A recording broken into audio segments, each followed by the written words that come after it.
My name is Alima Cisse. I'm from Senegal, a country in West Africa, and I live in Thiès, which is the second city of my country. So I succeeded in a competition organized by the Kennedy Lugor Yes Exchange and Study Program, um, which aimed to strengthen relationship between the United States and other countries. So it was my teacher back home who told me about a program that offers scholarship to students to go to USA, and my whole school encouraged me to participate. I did so and I succeeded. I got selected among hundreds of students, so Alhamdulillah. This is the second time that I've hosted through the same program. The other student was from Thailand, and I brought her to Mount Vernon as well in 2019. The process isn't too hard. There was a couple-page application where I had to have a few acquaintances sort of vouch for me and my family. And then after that part went through, they just did a home visit to make sure we had a room and were financially able to, and everything was clean enough to handle someone.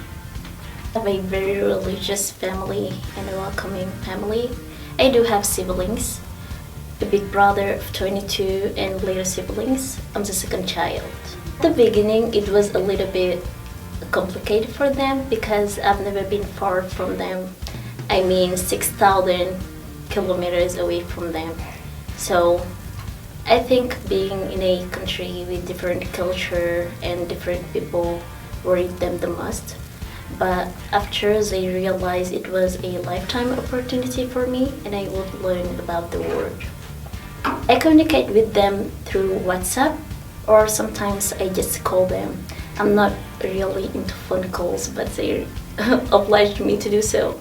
I think the bravery that it takes to come to a foreign country at 15 years old is a lot. And I've been impressed by Alima's ability to go out of her box and travel across the country. Neither of her parents speak English, so I've seen them, but we've never been able to communicate. And so her parents just trusted sending their child to my house all the way across the world. And I think that's pretty brave. I live with wonderful people. They try to understand me, learn about my culture and my religion. And also, there are a lot of similarities between them and my parents that makes me feel at home and safe. So before I came here, I was in DC. I remember when I left the airport, my first impression was a lot of cars. Yeah. And I expected a lot of tall buildings, beautiful nature, and also a lot of diversity. I learned a lot about Alima's cultural differences. Senegal, I knew very little bit about Africa. Their education system is very different. The role of their teachers and the students is very different. So I learned sort of how education could be approached differently. I also learned a lot about food differences. Their diet is predominantly fish, and we're in the middle of the United States. And so I've learned new recipes and different ways to modify dishes, and have had fun with that. We travel a lot, and also sometimes we have dinner with their family and friends. We were talking, I think it was around Thanksgiving time, because we were describing how Thanksgiving is an American cultural idea about getting together, oftentimes with family, and it's centered around food.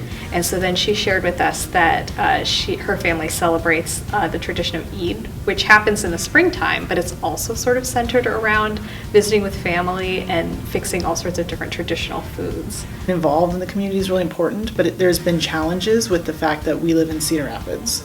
And so transportation's been hard, so we've talked through, and I encouraged her to do speech. I'm a very shy person, and it helped me a lot to express, to talk to people.